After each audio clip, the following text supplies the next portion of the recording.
future.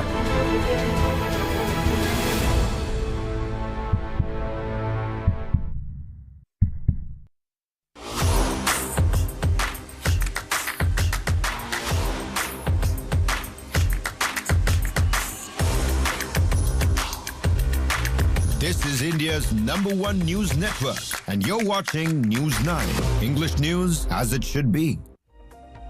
Very good morning. You're watching News 9. I'm Karthik Malhotra. A great lineup of stories this morning that we are bringing to you right here on the show. First up, the key findings from the economic survey. We'll tell you in a quick take what the economic survey was all about. That was, of course, tabled in Parliament yesterday.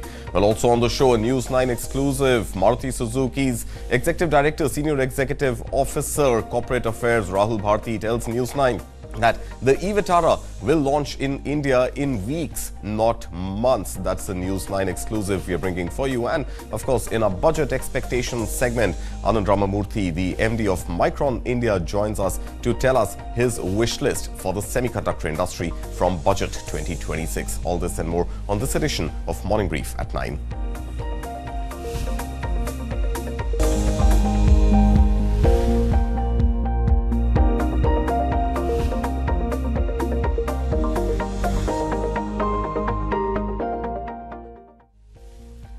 This is Morning Brief at 9. First up, let's bring you all the headlines we're tracking for you this Friday morning. Prime Minister Modi engages AI CEOs, urges indigenous innovations, secure AI to position India as a global technology leader ahead of the IndiaAI Impact Summit in February. US delegation holds talks with Indian oil firms to expand hydrocarbon imports and deepen civil nuclear energy cooperation at the India Energy Week. Economic Survey 2025-26 flags strong consumption-led growth, capex-driven infrastructure push and rising AI-led workforce challenges ahead of Budget 2026. Silver breaches 4 lakh rupees per kg and gold hits a record of 1.83 lakh rupees per 10 grams as safe haven demand surges amid global uncertainty.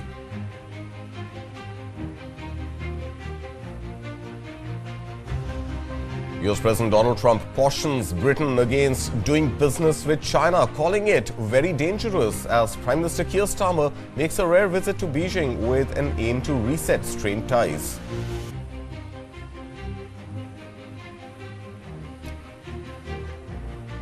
Oil prices surge as US President Donald Trump ramps up geopolitical tensions with threats of a military strike on Iran, while safe haven gold falls back after hitting a fresh record of $4,600 per ounce. In US corporate news, Apple beats all expectations with a bullish outlook, forecasting revenue growth of up to 16% for the March quarter, driven by strong iPhone demand and a sharp recovery in China.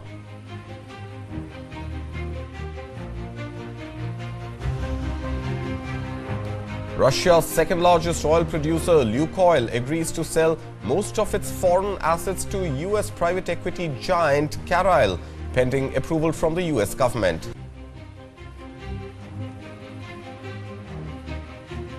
And Samsung Electronics flags tightening chip market in 2026 as AI-driven memory demand surges, boosting its core semiconductor business but creating supply pressure for smartphones, displays and other consumer electronics units.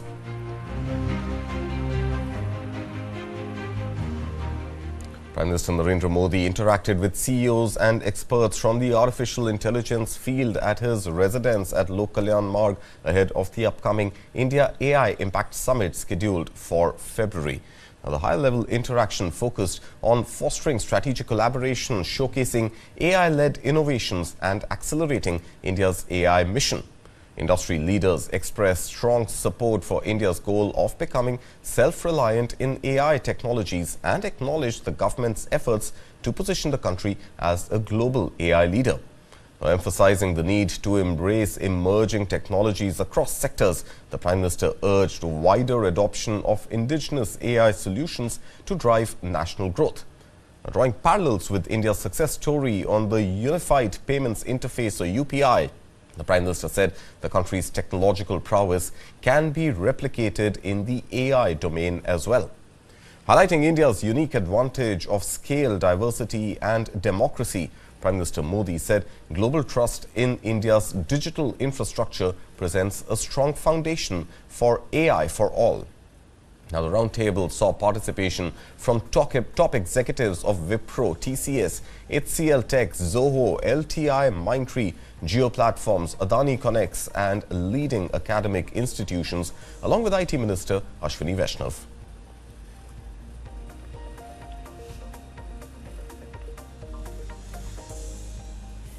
An American delegation has held talks with Indian oil companies and industry leaders to explore expanding imports of hydrocarbons and civil nuclear energy technologies from the United States. The discussions took place on the sidelines of India Energy Week in Goa, where the US reaffirmed its commitment to a strong, results-oriented energy partnership with India. The delegation met national oil companies to discuss increasing purchases of American crude oil, liquefied natural gas and cooperation in civil nuclear technologies. Now, the talks come at a time when India has opened its nuclear energy sector to private players, with several major conglomerates, including the JSW Group, exploring investment opportunities. The US delegation focused on expanding bilateral energy trade, strengthening infrastructure and advancing technology collaboration.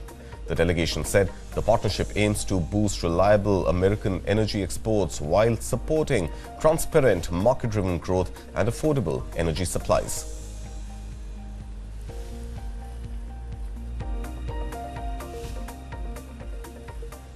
Now, the second day of the budget session of Parliament began with Prime Minister Narendra Modi addressing the media at Parliament House yesterday, setting the tone ahead of key economic announcements. Finance Minister Nirmala Sitharaman later tabled the Economic Survey 2025-26 in the Lok Sabha, outlining the state of the economy and the outlook for the next fiscal. The Lok Sabha was subsequently adjourned till February 1st. The Economic Survey projects India's real GDP growth for FY27 in the range of 6.8% to 7.2%, maintaining its position among the world's fastest growing major economies, driven largely by domestic consumption and investment. On performance, private consumption rose to 61.5% of GDP, the highest since FY12. While gross fixed capital formation remained strong at about 30% of GDP, reflecting a sustained investment cycle. In infrastructure, public capital expenditure increased more than threefold from 3.4 lakh crore rupees in FY 2020 to 10.5 lakh crore rupees in FY26, with the national highway network expanding to 1.46 lakh kilometers and nearly 96% of the dedicated freight corridor commissioned. For education and health, the survey links rising human capital investment to productivity gains, supported by expanded public spending and improved access to basic services, including 80% rural tap water coverage by December 2025. In employment and skill development, the survey flags that artificial intelligence could impact 3.8 crore organized sector jobs by 2030, recommending large-scale skilling to manage workforce transitions. Now, under rural development, improved monsoons and higher real wages boosted rural demand, while 2.93 crore houses have been completed under the Pradhan Mantri Awas Yojana. On the AI ecosystem, AI adoption is projected to raise productivity by 2.61% by 2030, even as the survey cautions against excessive leverage-driven global AI expansion. And finally, on urbanization, the survey highlights a rising employment pressure in cities alongside strong services-led growth, reinforcing the need for sustainable urban infrastructure as India's medium-term growth potential remains pegged at around 7%.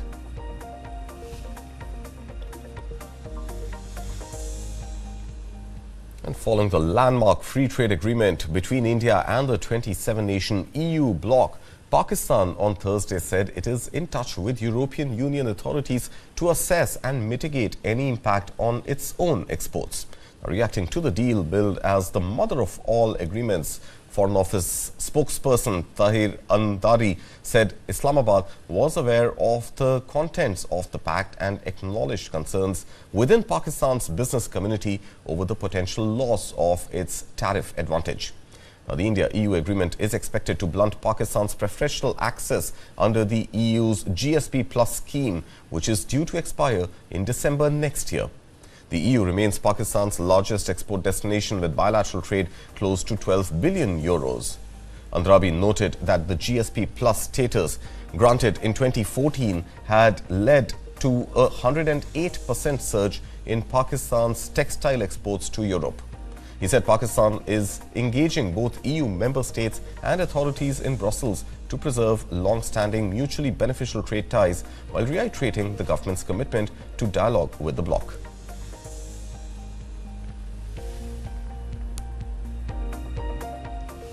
And moving to commodities now, silver prices on Thursday crossed the 4 lakh rupees per kg mark in the national capital, while gold touched a fresh all-time high of 1.83 lakh rupees per 10 grams, tracking a sharp global rally amid rising geopolitical and economic uncertainty. According to the All India Sarafa Association, silver surged 19,500 rupees or over 5% to a record 4,04,500 rupees per kg, extending gains for the 4th straight session. So far this year, silver prices have jumped nearly 70%. Now, gold of 99.9% purity rose sharply by as much as 12,000 rupees to hit a record 1,83,000 rupees per 10 grams, supported by strong heaven demand, ETF inflows and a weaker US dollar. In overseas markets, spot gold jumped to a lifetime high of nearly $5,600 per ounce, while silver touched about $120 an ounce, driven by escalating geopolitical tensions before the prices eventually came down.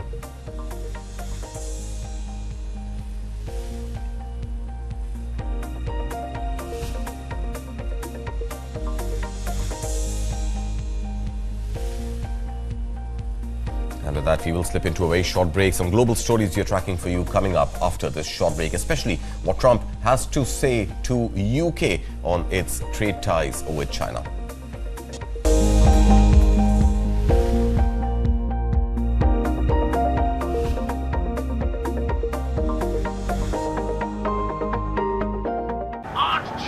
रश्मि, हाँ? ये madam बड़े शहर से छोटे शहर बसने जा रही है, बताओ। अंकल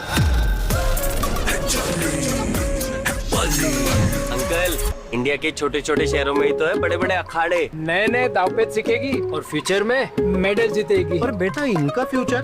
बड़े पापा, SBI लाइफ से इनका फ्यूचर सिक्योर है। अभी तो इसकी जीत के इरादा पक्का है। करो पूरे अपने इरादे, अपनों से किए सभी वादे। SBI लाइफ अपने लिए, अपनों के लिए। घर है वही जहाँ सब संग हो, रिश्तों को रंग दो, दुनिया को रंग दो। Birla opus paints. तेरी एक जिद और फैक्ट्री वर्कर सब डबल। रिटायर हो जाऊं क्या? अच्छा, प्रॉपर्टी के अगेंस्ट लोन का आइडिया किसका था?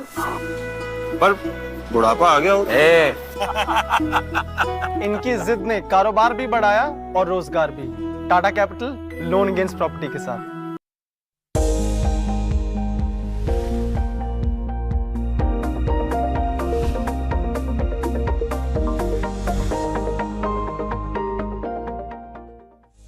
Welcome back. You're watching Morning Brief at 9 right here on News 9. On to some global stories we are tracking for you this Friday morning. US President Donald Trump has issued a sharp warning to Britain over its warming ties with China, calling any move to deepen business cooperation very dangerous. Trump's remarks come just as UK Prime Minister Keir Starmer visits China, the first British leader to do so since 2018, arguing that London needs a more sophisticated relationship with Beijing amid rising global tensions and economic uncertainty. Let's listen to US President Donald Trump. President, what do you think about the UK getting into business with China? Keir Starmer was in Beijing. Well, it's very dangerous for them to do that, and it's even more dangerous, I think, for Canada to get into business with China. Canada is not doing well. They're doing very poorly And you can't look at China as the answer. I know China very well. I know President Xi is a friend of mine. I know him very well. But that's a big hurdle to go over when you get Canada. The first thing they're going to do is say you're not allowed to play ice hockey anymore. That's not good. And US President Donald Trump on Thursday said Russia has agreed to temporarily pause its shooting, citing the brutal winter conditions on the ground. Now, Trump said he had been informed that Russian forces would halt fire for a period during the extreme cold, calling the situation horrendous. They told that Russia's not doing any shooting for a period of time during this horrendously cold weather. Because of you. So we asked President Putin if they could stop the shooting for a week. They're being hit with proportionately the kind of cold that we're being hit. It's much colder in Ukraine to start off with, but it's really cold now, and he agreed to do that. We appreciated that very much. It's a nasty war. It's a nasty, nasty war. US President Donald Trump on Thursday also signaled a possible diplomatic opening with Iran, saying he plans to hold talks even as tensions remain high over Tehran's nuclear ambitions. Now, Trump warned that the United States would act if Iran resumes its nuclear program following June airstrikes by Israeli and US forces on key nuclear sites in Iran. Meanwhile, Defense Secretary Pete Hegseth struck a harder tone, saying Iran still has the option of a deal, but the US military stands ready to act if ordered. Listen in. Can you say what the message was that you shared with Iranians? Well, I told them two things. Number one, no nuclear. And number two, stop killing protesters. They're killing them by the thousands. You know, I stopped 837 hangings 2 weeks ago. But they're going to have to do something. President Trump said, we're not getting a nuclear, Iran, you won't have a nuclear bomb. He meant it. And we sent those B-2s halfway around the world, and they never noticed. When he said, we're not going to tolerate trafficking drugs anymore in our hemisphere, we treat them like the Al-Qaeda of the Western Hemisphere, he meant it, and we're executing that. And Donald Trump on Thursday threatened Canada with yet another 50% tariff on any aircraft sold in America, the latest salvo in his trade war with Washington's neighbor, as his feud with Prime Minister Mark Carney worsens. Meanwhile, Canadian Prime Minister Mark Carney on Thursday pushed back against reports that US officials had met separatists seeking independence for the province in Alberta, saying he expects Washington to respect Canada's sovereignty. We expect the U.S. administration to respect Canadian sovereignty. I'm always clear in my conversation with President Trump to that effect, and then move on to what we can do together. And on to corporate America now. Big tech earnings in the U.S. this week have delivered a clear message to markets. Investors are willing to tolerate massive AI spending, but only if it delivers growth. Now, companies that showed strong revenue momentum were rewarded, while those falling short faced swift punishment, underscoring how AI optimism is now tied tightly to earnings performance.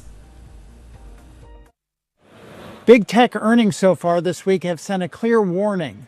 Investors are willing to overlook soaring spending on artificial intelligence if it fuels strong growth, but are quick to punish companies that fall short. The contrast was clear in Thursday's stock market reaction to earnings from Microsoft and Meta. The Facebook and Instagram parent jumped as much as 11% Thursday morning on strong sales, while Microsoft slumped 12% after its cloud business failed to impress. Meta has said it is benefiting from AI-bolstered ad targeting. That contributed to a 24% boost in quarterly revenue and a rosy first quarter forecast. The results show that its gains from AI were helping fund its capital spending, which is expected to jump as much as 87% to $135 billion this year. Microsoft benefited from its first-mover advantage with its investment in ChatGPT maker OpenAI to become the world's most valuable firm in 2024. But that has morphed into a possible drawback as OpenAI faces increased competition, including from Google's Gemini, which has won over massive customers such as Apple. Now Microsoft is under growing investor pressure to justify its soaring capital outlay. Microsoft reported revenue growth in its Azure cloud computing business that was only slightly above expectations. But despite Microsoft CEO Satya Nadella's insistence that AI remains in the early innings, the company spent more than $200 billion on the technology since the start of its fiscal 2024, and investor patience is waning. And iPhone maker Apple surprised markets with a bullish outlook on Thursday, forecasting up to 16% revenue growth for the March quarter, far ahead of Wall Street expectations. Strong iPhone demand and a sharp rebound in China powered the upbeat guidance, sending Apple shares higher. Take a look.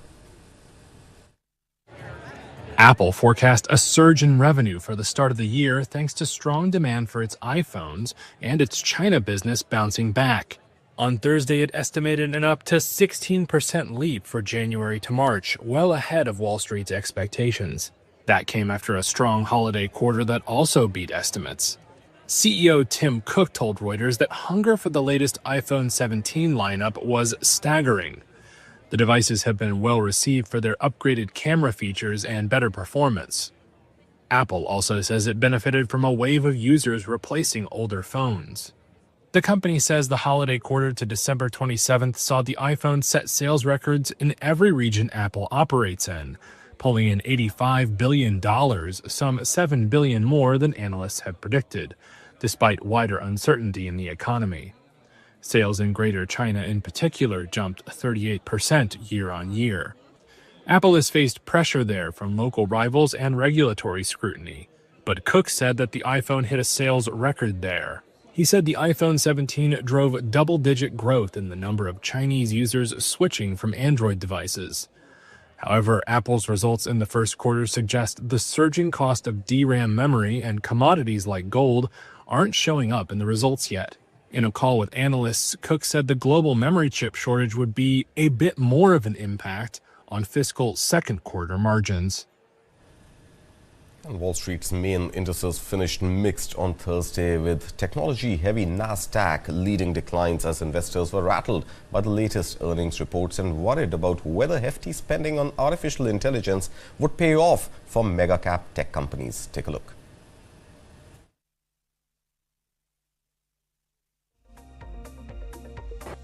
Stocks finished mixed Thursday, with the Dow posting a small gain, the S&P 500 falling fractionally, and the Nasdaq losing 0.7%. Investors were rattled by the latest earnings reports and worried about whether hefty spending on artificial intelligence would pay off for mega-cap tech companies. Microsoft shares plunged 10% after the software giant's cloud revenue failed to impress and stoked fears that heavy spending on its OpenAI alliance was not reaping returns fast enough.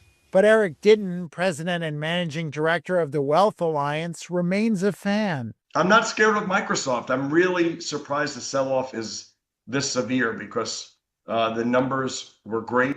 They continue to deliver. And I actually think that OpenAI is going to deliver. Other software stocks tumbled, with SAP's U.S.-listed shares falling 15% after the company's cloud revenue forecast failed to meet market expectations. Shares of ServiceNow slid 10% as its earnings report added to the gloom. Friday could be a better day for the technology sector. After the market closed Thursday, Apple's stock climbed in extended trading after it beat Wall Street estimates for quarterly revenue, powered by strong demand for its iPhones and a sharp rebound in China. And CEO Tim Cook told Reuters that demand for Apple's latest handsets was, quote, staggering. And meanwhile, Indian stock markets have opened on a weaker note after the tech earnings disappointed Wall Street yesterday. Take a look at the charts on the screen right now. Sensex this morning has opened 400 points lower than its closing yesterday, despite a healthy growth forecast reflected in the economic survey.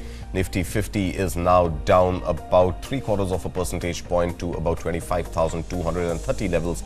Meanwhile, Sensex holding just a little over the 82,000 level. India VIX, the volatility index, is up about 3% or so this morning and holding a little below the 14 level. Meanwhile, stocks on the move include primarily all the energy and the non-energy mineral stocks. These are the stocks which are dragging Sensex and Nifty down this morning. If you take a look at the chart, you have stocks of Hindalco down more than 5%, JSW Steel, Tata Steel both down in the vicinity of 2.5% to 3%, and the IT stock pretty much leading the pain this morning with HCL Tech down almost 2%, Infosys down more than 2%, Wipro, Tech Mahindra and TCS all down more than about 1% each. Bharti Airtel meanwhile also down more than 1% or so. The advanced decline ratio not looking too positive for the Nifty 50 stocks, and stock markets really not rejoicing all the findings of the economic survey yesterday.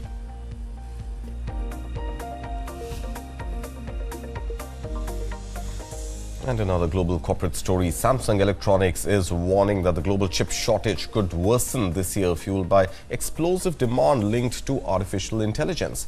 While the booming memory chip sales are boosting Samsung's core business, the AI surge is also creating pressure on smartphones and display divisions. Samsung Electronics is forecasting a chip shortage will worsen this year, driven by the AI boom.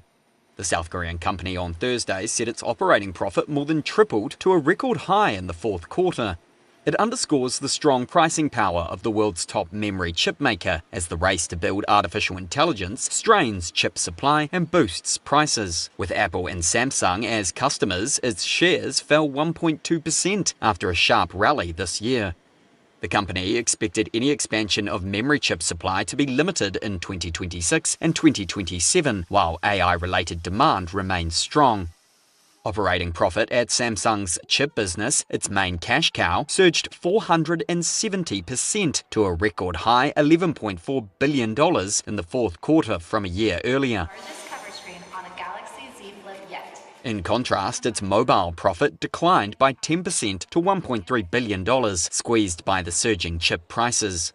The company's mobile and display businesses warned of a challenging year as they face cost pressures from memory price hikes. Samsung said it is already producing its next-generation high-bandwidth memory chips, or HBM4. It plans to ship them in February at the request of a major customer, apparently referring to NVIDIA. And finally, Russia's second-largest oil producer, Lukoil, says it has agreed to sell most of its foreign assets, valued at around $22 billion, to U.S. private equity firm Carroll Group, pending approval from Washington. Now, the deal marks a major shift as Russian energy firms continue to reshape their global footprint amid geopolitical pressure. Take a look. Russia's Lukoil has agreed to sell most of its foreign assets, worth around $22 billion, to U.S. private equity firm Carlyle Group. Neither Lukoil nor Carlyle gave a price for the asset sale, and it still requires approval from the U.S. agency which administers sanctions. The planned sale was announced by both companies on Thursday and comes just as Russian, Ukrainian and U.S. negotiators try to reach a deal to end the Ukraine war.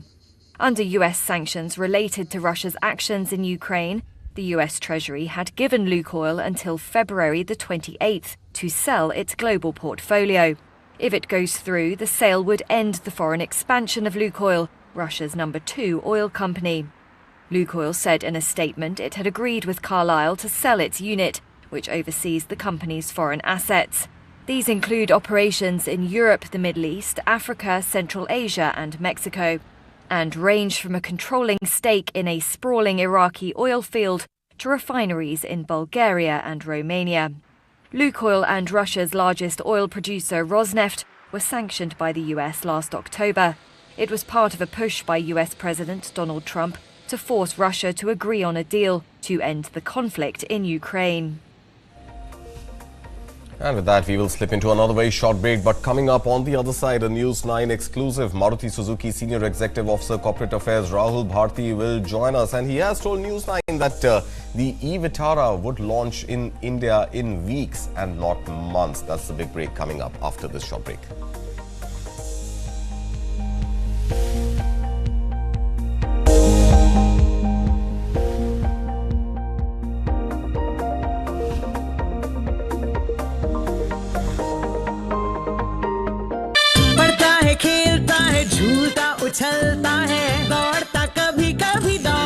कराता है, आगे आगे बढ़ता है India, Amul दूध पीता है India. This isn't a trail of peace. This is pressure overload. A hill built for 1,000, forced to carry lakhs. Instead of lightening the footprint, you have allowed people to actually get into every nook and corner of the Himalayas. Careless travel, choking hills. If we don't change now, there won't be much left to enjoy. We need to follow the Bhutan model, regulate people who can access hills. News 9 presents Heal the Hills, continuous coverage.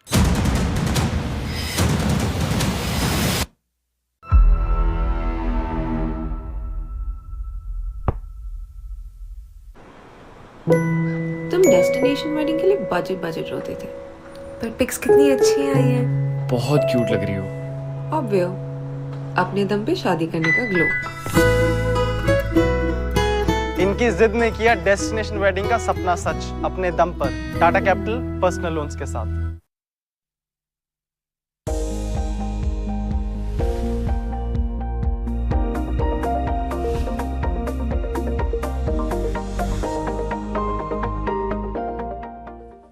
Welcome back. You are watching News 9. This is Morning Brief at 9. We are now joined by Mr. Rahul Bharti, Senior Executive Officer, Corporate Affairs at Maruti Suzuki. Mr. Bharti, good morning. Thank you so much for speaking to News 9. First up, I want to congratulate you for the healthy set of numbers released for Q3 as well as the strong growth momentum in the export market. Now, what I picked up is that the eVitara and its export market now being Europe is great news for the company. Congratulations on that. I want to understand from you two sides of this story. First up, how does this Europe strategy evolve in the context of the India-EU free trade agreement? And on the other side of the spectrum, the fact that Europe is gradually relaxing its own sort of ambitions of of being completely electric in mobility by 2035.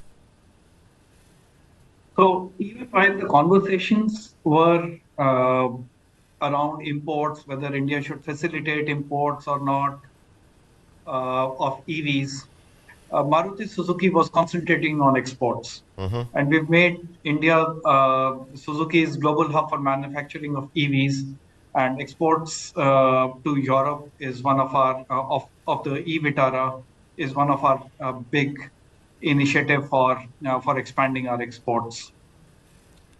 So we have always been positive about exports and about opening up and liberalization, and it helps.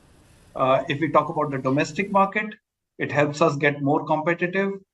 And if we talk about exports, it helps us more exports. So the EU FTA should be positive in all terms. The government has also been quite balanced and sensitive. They have selected segments carefully. They have provided a gradient so that local manufacturing, even by the European players, goes up. And so we believe the EU FTA should be positive, even though we don't have the full details of the agreement. All right. Of course, as you said, it's under ratification. Those details, of course, are awaited, Mr. Bharti. But, the second part of the question I asked you, what about EU relaxing its 2035 targets of 100% electric mobility? Is that likely to change the course of Maruti Suzuki's export strategy to Europe, especially when it comes to electric vehicles? There would be still many EVs that we can still export to Europe, so it would not affect us. And but this kind of a pullback from environmental goals towards or shift from IC engine to EVs, we have seen across the world, whether it's Europe or US, major destinations like this. Governments are deciding in favor of economics, and they are going a bit slow on environmental goals. Okay, and the big question, sir, it's been about a year since we saw the eVitara at the Auto Expo in India, but it is yet to hit Indian roads. If I can get a timeline from you, when is the eVitara finally going to hit Indian roads? Very but soon now. give us a timeline, sir. Very soon is great, but can you give us a timeline, a specific timeline on when it's going to hit Indian roads? So, okay. So we are not talking about months, we are talking about weeks. Okay, we are talking about weeks. We are not talking about months. All right, that is the big news coming in, that the eVitara will hit Indian roads in weeks. All right, sir. Let's shift really to the overall portfolio of cars that Maruti Suzuki has. I want to understand from you, in the long term, how do you intend to balance your already existing wide range of ICE engines and hybrids, and now the induction of EVs? How does Maruti Suzuki plan to balance its portfolio when it comes to all these various technologies? At Maruti Suzuki, we will use all tools to attack carbon emissions and attack oil import or oil consumption in the cars that we use. First, let me mention intrinsically, Maruti Suzuki vehicles are far cleaner and far more efficient than their peers in the segment. Pick up any car of Maruti Suzuki, chances are it would be at least 15 to 20% more efficient than its comparable peers. Secondly, we will use all technologies also.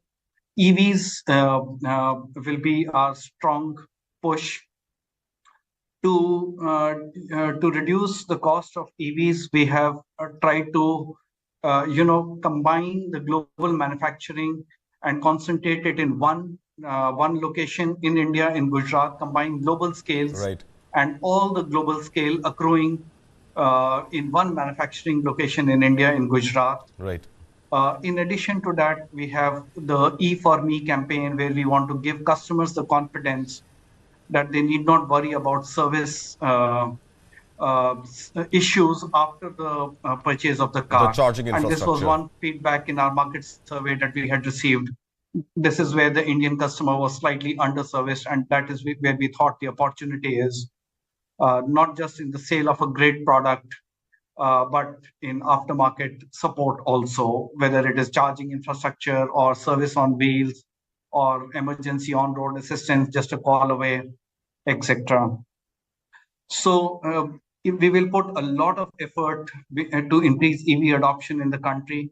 Having said that, we are aware that global penetration levels are not much. US EV penetration is just about 8%.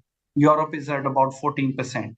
And we are ambitious about India. We'll do our maximum bet, but it still leaves a large chunk, 50, 60, 70, 80% of the car market unaddressed. Right. So we have to do something. We cannot leave that large chunk unaddressed. So we'll use other technologies like biofuels, like hybrids, or using within biofuels, the compressed biogas, ethanol, etc., to reduce carbon, reduce oil import, and reduce improve energy efficiency. Sure. I want to pivot away, Mr. Bharti, now and really talk about the strategies that Maruti is deploying to decouple or rather diversify from China, because we've seen in the past the kind of curbs that China had made, first on semiconductors, then last year on rare earth minerals, now also on silver. So how is Maruti really gearing up to deal with potential curbs that emanate from China?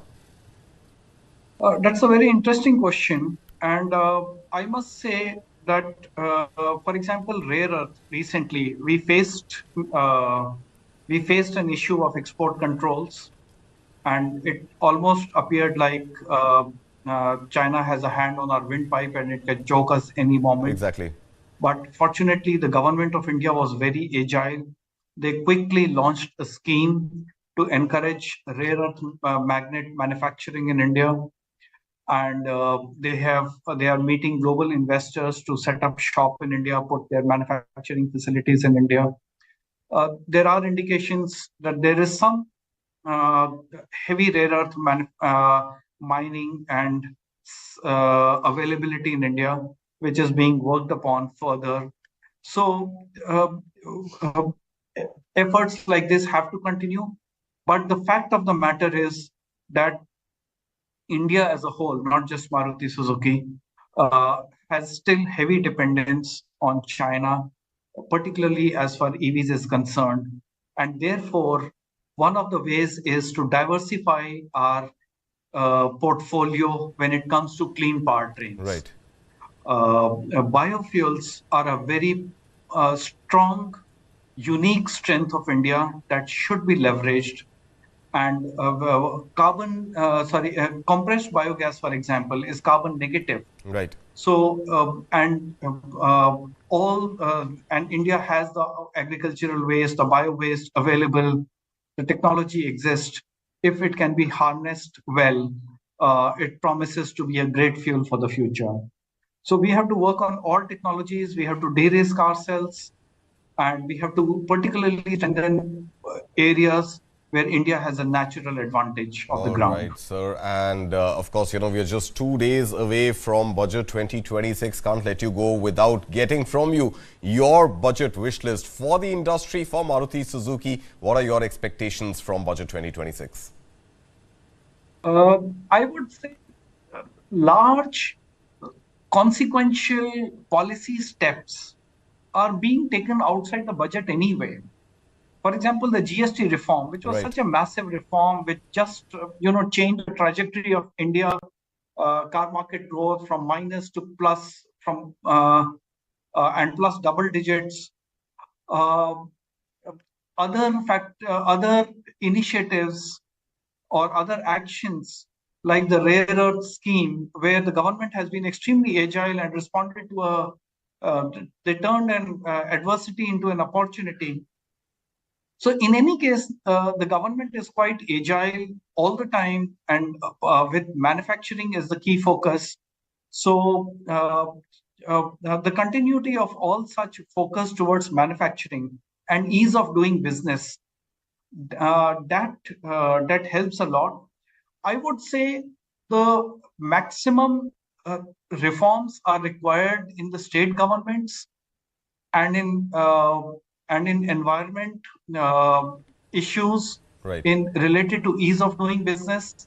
That would actually spur much more than what possibly the budget can do.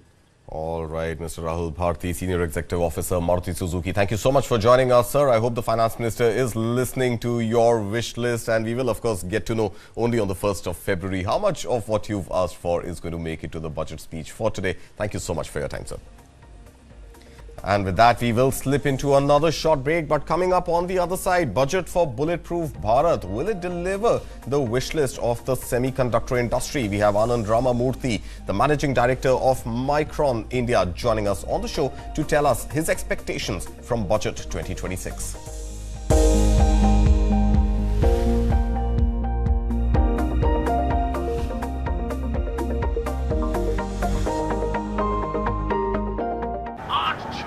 रश्मि, ये madam बड़े शहर से छोटे शहर बसने जा रही है, बताओ। Uncle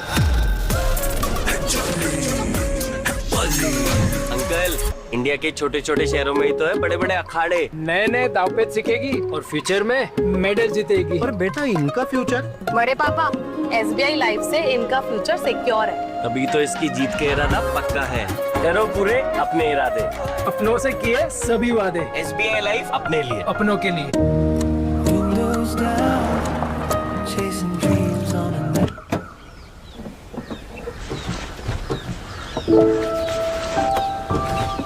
With Skoda Supercare and growing network across 180 plus cities, you never drive alone.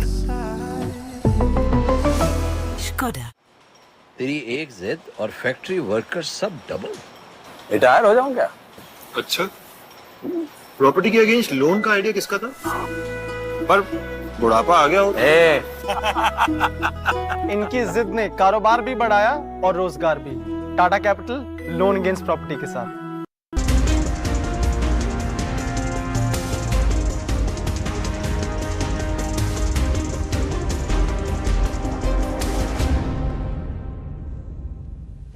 And this indeed is just the final countdown for Budget 2026. Just about 48 hours to go before Finance Minister Nirmala Sitharaman tells us what she has in store for the Indian economy and the various sectors comprising the Indian economy in her budget speech.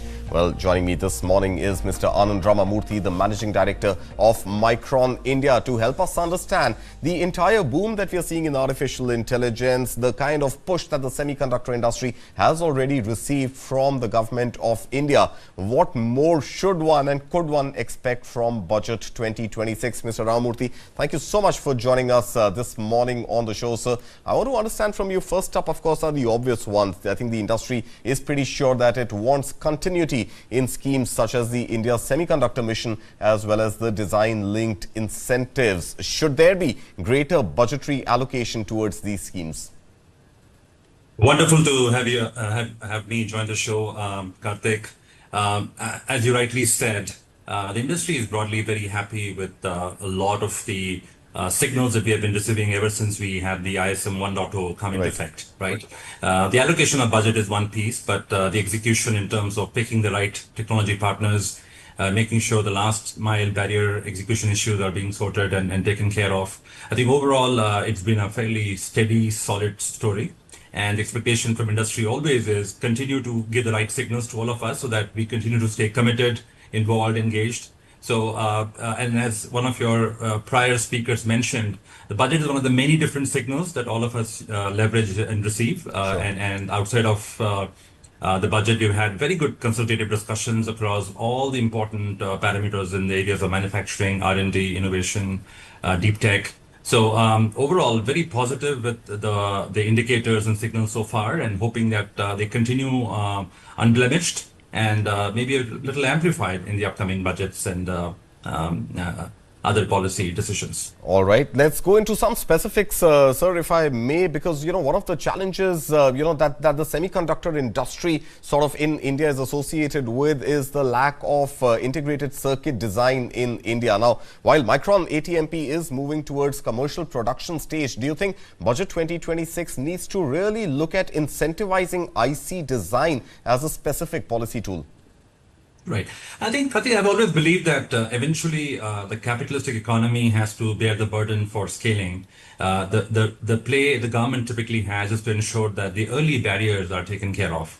India, thankfully, has had a good 3 decades of solid engineering R&D work happening in different parts of the semiconductor design flow.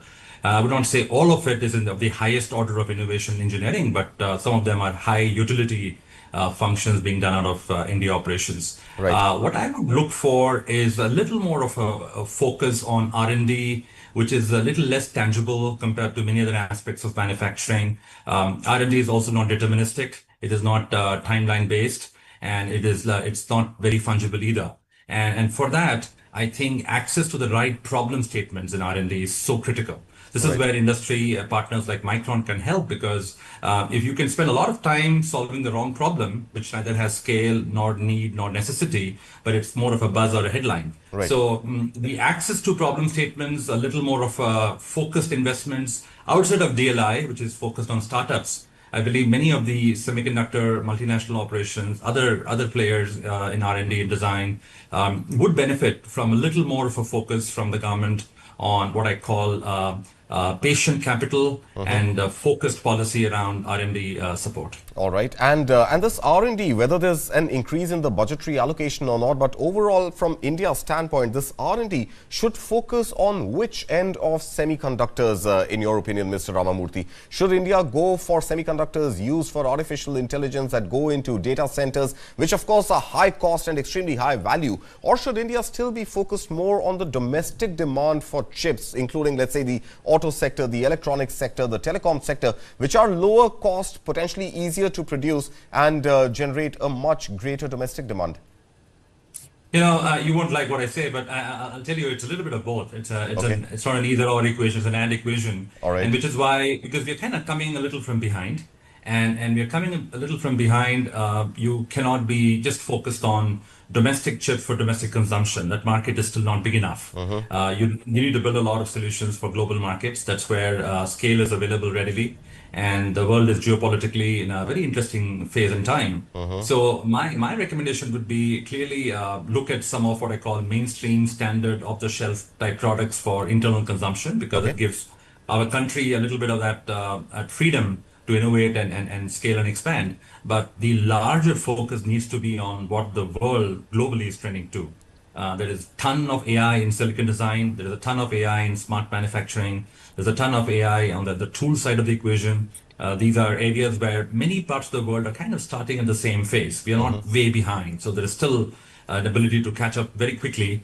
So I would recommend we do both and do it with caution, prioritize, and do a lot of consultation around which problems to solve and with which partners. All right. When you say that, sir, one cannot help but picture the image of Taiwan and those large plants of TSMC. So when you say India must do a little bit of both, while India does have 20%, reportedly 20% of the world's semiconductor engineers who focus on chip design, the question really is around precision manufacturing. So as part of the policy statement, while I understand the ambition could be to do both, but as part of policy initiative, do you think there needs to be then some additional concessions, some additional incentives for machinery imports into India, for example, which can build those high-skill, low-nanometer chips which go into artificial intelligence?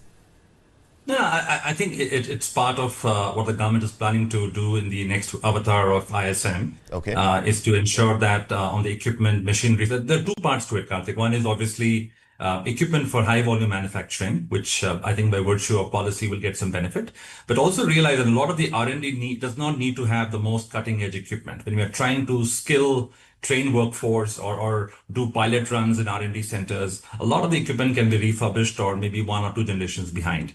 Of course, they come with their own challenges on upkeep and stuff like that, but that is probably a problem that we can solve. So I think, like for example, Micron is a we end up sharing a lot of our refurbished equipment with the top IITs and many colleges in the country. All right. To help them with testing skill force and testing and building skill force.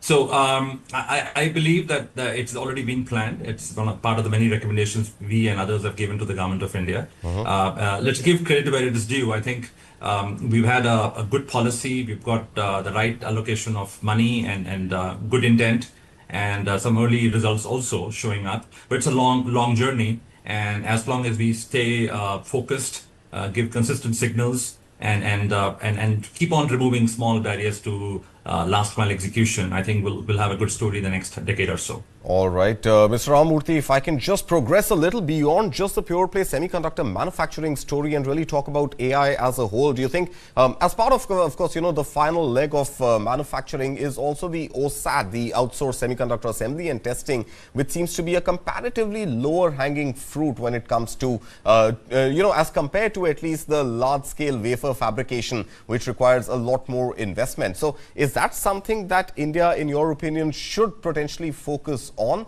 And I think more importantly, something that Minister Ashwini Vaishnav also said in Davos, that India is working across all the 5 layers of AI. So the second part of that question really being that AI models, is that something again that the government must try and incentivize as part of Budget 2026? No, I think I'm a big fan. I'll kind of address your last question first. Okay. Karthik, clearly edge AI and more of AI at the edge is going to be very interesting for India, right? And as the minister rightly pointed out, we could participate quite materially in almost all the different parts of the 5-layer AI cake that he and Jens and others are talking about. But the one I'm most excited about is when thinking of small models at the edge, you're thinking of compute and memory are more constrained, and you have to be much more creative. And this is where Indian engineering, creativity, frugality, and ability to kind of optimize comes into the picture. Okay. So I think the edge AI and anything you want to do on the edge can be a great place for us to both from a DLI, a startup incentive standpoint, as well as creating more and more of small language models. In my humble opinion, that's where we should focus a lot more on. I have a sense that large language models are beginning to get to a point where they are looking a little similar to each other. There'll always be constant innovation around, but the more we focus downstream on the verticalized applications of AI at silicon and at the edge, does India have a much bigger chance? I would rather focus on that much more. And to your earlier question, as part of ISM, we have a combination of both OSAT and full foundry models, and both of them have different sets of challenges, but both are useful. But one common thing they both do is activate a very critical part of the ecosystem, the supplier-vendor ecosystem. That is what India needs a lot. And with that coming to shape the next many years, by the end of the decade, I believe we'll have a pretty robust, skilled workforce, access to key suppliers and vendors, reasonable localization, and hopefully start producing chips both for internal and external consumption. Absolutely, that's the ambition. Mr. Anand Ramamurthy, MD Micron India, thank you so much for the time, sir, and wishing you all the best, of course, with your production rollout as well. And with that, we come to an end of this edition of the budget for Bulletproof Bharat. But as we leave you with this package on the budget expectations for the automobile sector, which is back in the spotlight at the intersection of mass mobility, electric transition, manufacturing jobs and global competitiveness. Take a look. As India approaches the Union Budget 2026, the automobile sector is once again in focus, spanning mass mobility, electric transition, manufacturing jobs, and global competitiveness. With demand holding up and electric vehicles gaining scale, the budget is expected to signal how firmly the government backs the next phase of auto-led growth. India today is one of the world's largest automobile markets, with strong volumes across segments. Total vehicle production in calendar year 2025 crossed 3 crore 31 lakh units according to industry data. Passenger vehicle sales stood at nearly 45 lakh units, while commercial vehicles crossed 10 lakh 30,000 units. Two-wheelers continued to dominate domestic demand with more than 2 crore units sold, alongside nearly 7 lakh 90,000 three-wheelers. This scale underlines why budget signals on taxation, incentives and demand support matter deeply for the auto sector. Alongside the conventional vehicles, India's electric vehicle market crossed a key milestone in 2025. India recorded 23 lakh EV sales last year, accounting for 8% of all new vehicle registrations. Electric two-wheelers led adoption with 12 lakh 80,000 units sold, followed by 8 lakh three-wheelers and 1.75 lakh electric four-wheelers. At the state level, Uttar Pradesh emerged as the largest EV market, accounting for 18% of national sales, followed by Maharashtra and Karnataka. The data underscores the shift that is underway, but also the policy dependence of EV adoption. The government has already committed significant resources to the sector. The production-linked incentive scheme for automobiles and auto components was approved in September 2021 with a total budgetary outlay of 26,000 crore rupees. This covers a 5-year period valid up to financial year 26-27. Battery storage PLI scheme was approved in May 2021 with a budgetary outlay of 18,000 crore rupees. Ahead of the budget, the auto industry is calling for targeted interventions. Industry expectations include enhanced EV incentives, especially for two-wheelers, three-wheelers and commercial fleets, and sustained funding for charging infrastructure, including viability gap support. There are also calls to continue and simplify PLI disbursements, expand eligible products, and allow fresh applicants. At the core of these demands lies policy certainty. Affordability remains a key concern for the auto sector. While EVs attract 5% GST, spare parts and repairs are taxed at 18%, raising ownership costs. Industry is seeking GST rationalization on EV spares, tax deductions on EV loan interest, and priority sector lending status to lower financing costs, especially for mass market adoption. The vehicle scrappage policy is also under watch, often seen as an indirect demand booster. Manufacturers want clarity on custom duties for EV components, relief from inverted duty structures, and better alignment between central incentives and state-level registration tax waivers. A strategic concern is the supply of rare earth magnets, which is critical for EV motors. The government has proposed a 7,280 crore scheme to build domestic capacity for sintered rare earth permanent magnets, targeting 6,000 tons per year. Industry now wants a clear roadmap and operational guidelines to unlock long-term investment. The auto sector sits at the heart of India's manufacturing, employment, and green growth ambitions. For an industry driven by long-term capital and technology bets, policy clarity, tax stability, and execution certainty could matter much more than headline numbers in Budget 2026.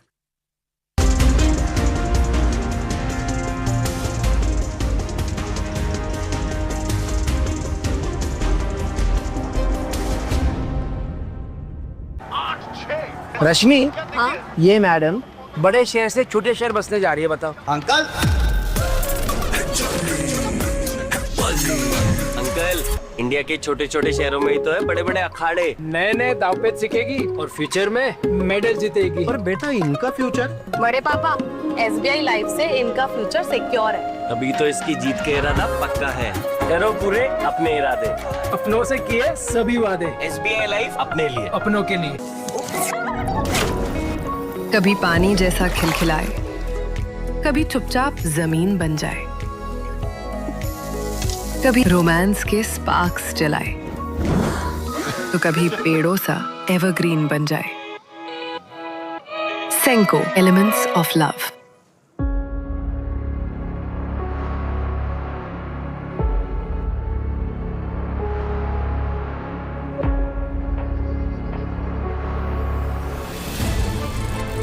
Delhi is losing the fight against pollution. This is not a story of just children. This is the story of every elderly person in the national capital region. Delhi's hazardous air quality.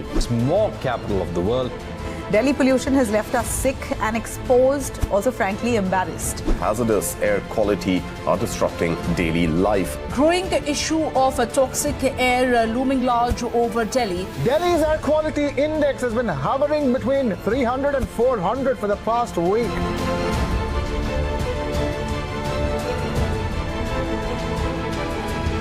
The culprit was the same PM 2.5, the main pollutant which is emitted from heavy industries, power plants, vehicles, crop burning and coal-based heating. The overall air quality of the city continues to remain in the very poor category. We look at how Delhi is once again struggling with danger. It's not just about today, it's about the future.